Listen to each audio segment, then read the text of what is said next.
God is good, folks. Welcome back to Cover Story Highlights, raw, unapologetic, and grounded in truth.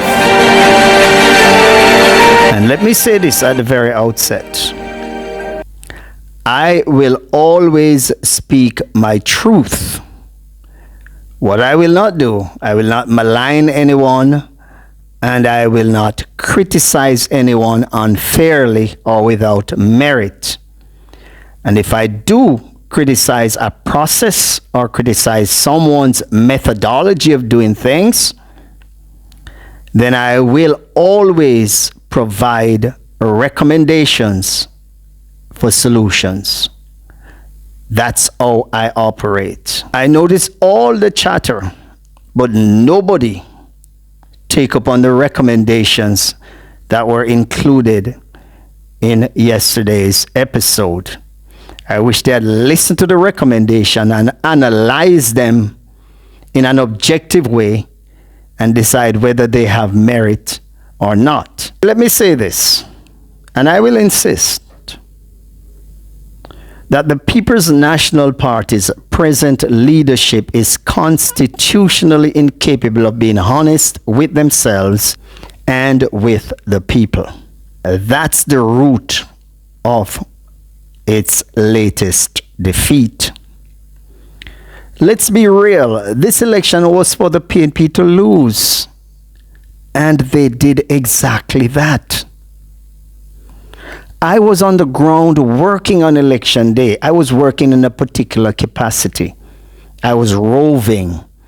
Based on the nature of my function, I had the privilege of observing first, and I could go into polling stations, and I had the privilege of observing some of the happenings on the ground. And what I saw on the PNP side was an absence of a comprehensive ground game on the part of some constituencies, some candidates that I observed. While there were some that had very well-oiled machinery, and guess what? They were winners.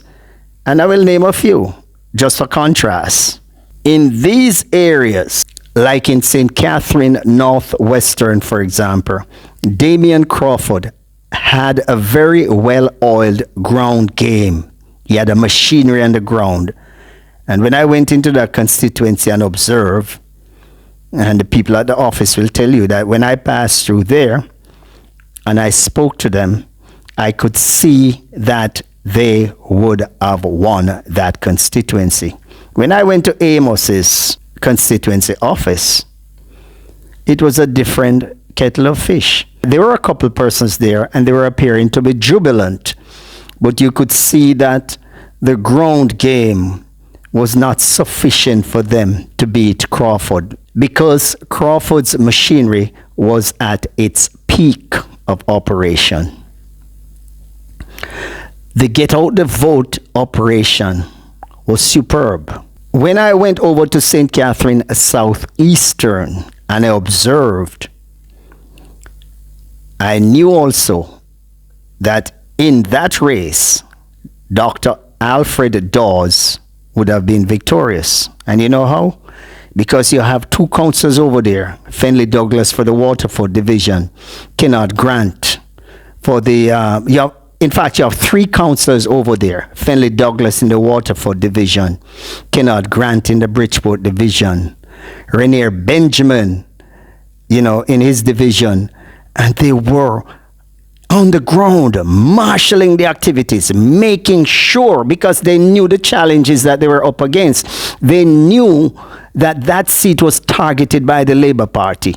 And if any seat that should have let the PNP down, or if there's any seat that they would have stolen, as some want to put the narrative out there that the election was stolen, if there's any seat that they would have stolen, was Robert Miller's seat, because they had targeted it. But you know what helped Dawes? He had a machinery, he had councillors who were on the ground, and they were working hard for him to win. So he won. In St. Elizabeth Northeastern, it was the same picture. You have some councillors out down there, Fisher and company. They were out there marshalling the activities for Zaluka Jess.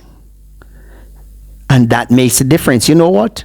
All three constituencies that I mentioned, they were battleground seats and they won because there was organization and a machinery on the ground that was well oiled. So no amount of stealing or manipulation could have prevented these victories. This is my point.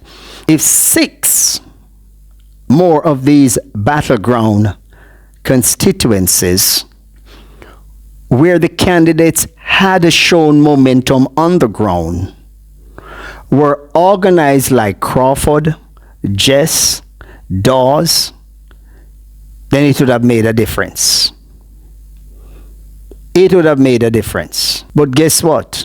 The PNP, instead of doing introspection, they are romanticizing in winning back some seats while ignoring the bigger picture that the party lost an election that it should have won. So don't tell me that the leadership must not answer some tough questions. Nobody can tell me that because the buck stops with the leaders. So one of the questions they have to answer: did the party pull out all the stops for candidates who were showing strength in their internal polling? Was the party really hungry for victory? Or there were some in the secretariat more focused on their personal wins just to get back to parliament than the party's success? Think about these questions, folks. Where I come from, when you lose any competitive event, you step back and do what you call a critical analysis. But you know what is the truth? And yes, I'll go there, because like I say, I'm not beholden to anyone. You know what is the truth? The general secretary and the leader already know why the PNP lost. But I'll tell you this, other than the prime minister's seat, which in my mind deserve a thorough investigation, the real issue is the PNP's weak ground game, not stealing, as some would have alluded to. We have to call a spade a spade. And take North Trelawny, for example, which I visited. Falmouth, the capital town, is historically a PNP stronghold. And it failed to deliver the margins that it usually delivers. And you know, even worse, the Duncan's division that the party won in the local government election, when Dennis Meadows was marshalling the affair, the party lost it by almost 300 votes in the general election. What could have been the problem? And I'm saying to some of you out there who are quick to criticize me and say this and say that, these are the things that you must try to find out and tell the party to go and investigate these things. I mean, you just win a division in the local government election. And here comes now the general election, and you lose the division by almost 300 votes. No, sir. And you tell me that something is not wrong and they don't need to do an introspection? That's not theft. That's a lack of proper ground game. Get out the votes. No strategy to get out the votes. So the conclusion is clear. Until the PNP leadership owns up to these failures and reorganizes its ground machinery, victory will remain out of reach. Even elections that they should have won, like this one. Have a great day, folks. This has been Cover Story Highlights. Join me again next time for another episode of Cover Story Highlights. In the meantime, subscribe, like, share, and drop your constructive comments in the comment section. We want to hear from you. And as I said, I don't believe in censorship because in my profession, I don't like censorship.